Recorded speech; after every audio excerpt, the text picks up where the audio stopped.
હવામાન વિભાગ દ્વારા ગુજરાતમાં આગામી 3 દિવસ ભારે વરસાદની આગાહી કરવામાં આવી છે। રાજ્યના કેટલાક જિલ્લાઓમાં રેડ એલર્ટ પણ જાહેર કરવામાં આવ્યું છે। હવામાન વિભાગના ડાયરેક્ટર એ.કે. દાસે જણાવ્યું હતું કે પોર્ટ પર LC 3 સિગ્નલ જાહેર કરવામાં આવ્યું છે। માછીમારોને દરિયો ન ખેડવા સૂચના આપવામાં આવી છે। વડોદરા શહેર અને જિલ્લાની તમામ શાળાઓમાં આજે રજા જાહેર કરાઈ છે। ગત રોજ પડેલા ભારે વરસાદ, નદીઓમાં પાણીનો વધારો અને આજની ભારે વરસાદની આગાહીને પગલે વડોદરા કલેક્ટરે નિર્ણય કર્યો છે।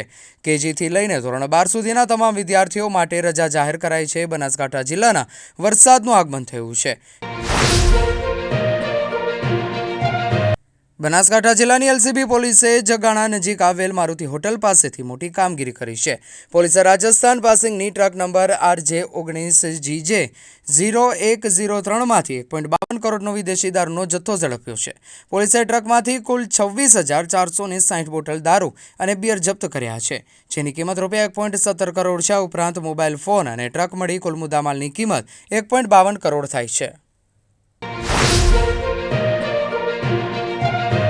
પાલનપુરની મોટી બજારમાં મોડી રાત્રે એક જ્વેલર્સની દુકાનમાં આગ લાગવાની ઘટના સામે આવી છે।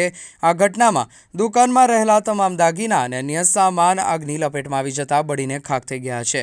આગની જાણ થતાં જ પાલનપુર નગરપાલિકાની ફાયર ફાઇટર ટીમ તાત્કાલિક ઘટના સ્થળે પહોંચી હતી। ફાયર બ્રિગેડની ટીમે સતત પાણીનો મારો ચલાવીને આગ પર કાબૂ મેળવ્યો હતો। જોકે ત્યાં સુધીમાં દુકાનમાં રહેલી કિંમતી વસ્તુઓને મોટું નુકસાન પહોંચ્યું છે। આ ઘટનાને કારણે દુકાન માલિકને મોટું આર્થિક નુકસાન થયું છે। આગ લાગવાનું ચોક્કસ કારણ હજુ સુધી જાણી શકાયું નથી। સ્થાનિક પોલીસે ઘટનાની નોંધ લઈ વધુ તપાસ હાથ ધરી છે। અંબાજી મંદિરમાં આગામી 7 સપ્ટેમ્બર 2025ના રોજ ભાદરવી પૂનમ નિમિત્તે ચંદ્રગ્રહણને કારણે દર્શન વ્યવસ્થામાં ફેરફાર કરવામાં આવ્યો છે। શ્રી આરાસુરી અંબાજી માતા મંદિર ટ્રસ્ટના ચેરમેન અને જિલ્લા કલેક્ટર મિહિર પટેલના જણાવ્યા અનુસાર સવારે 6 વાગ્યાથી પ્રથમ આરતી શરૂ થશે। સવારે 6 થી 10 વાગ્યા સુધી ભક્તો સામાન્ય રીતે દર્શન કરી શકશે। સવારે 10 થી બપોરે 12 વાગ્યા સુધી દર્શન બંધ રહેશે। બપોરે 12 થી 12:30 દરમિયાન શયનકાળ આરતી યોજાશે। બપોરે 12:30 બાદ મંદિરના શિખર પર ધ્વજારોહણ બંધ રહેશે। ત્યારબાદ સાંજે 5 વાગ્યા સુધી માત્ર જાળીમાંથી જ દર્શન કરી શકાશે। સાંજે 5 વાગ્યા પછી મંદિર સંપૂર્ણપણે બંધ રહેશે। મંદિર વહીવટીતંત્રએ તમામ માઈ ભક્તોને આ સમય પરિવર્તનની નોંધ લેવા વિનંતી કરી છે। 8 સપ્ટેમ્બર 2025થી મંદિરનો આરતી અને દર્શનનો સમય નિયમિત ક્રમ મુજબ રહેશે।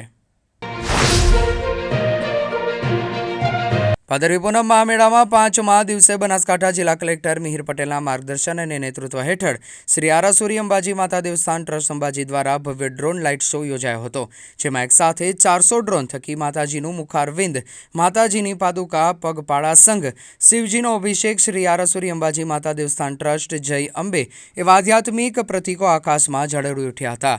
ડ્રોન શોથી અંબાજીની ગૌરવશાળી સંસ્કૃતિ, આધ્યાત્મ અને આધુનિક ટેકનોલોજીનો અનોખો સમન્વય પ્રદર્શિત કરાયો હતો, જેને જોઈ માઈ ભક્તો દંગ રહી ગયા હતા અને સ્વયંભૂ બોલમાળી અંબે, જય અંબેનો જયઘોષ ગુંજી ઉઠ્યો હતો। જે ડ્રોન શોનું આયોજન થયું અદ્ભુત, કે જેના માટે મારી જોડે શબ્દો નથી। જે આજે હું અંબાજી દર્શન કરવા આવી ત્યાં એક ડ્રોન શોનું પ્રદર્શન હતું, જે 400 ડ્રોન દ્વારા હતું, પણ જે આખા ગુજરાતમાં પહેલીવાર થયું એવું લાગ્યું અને એટલો અદ્ભુત નજારો હતો।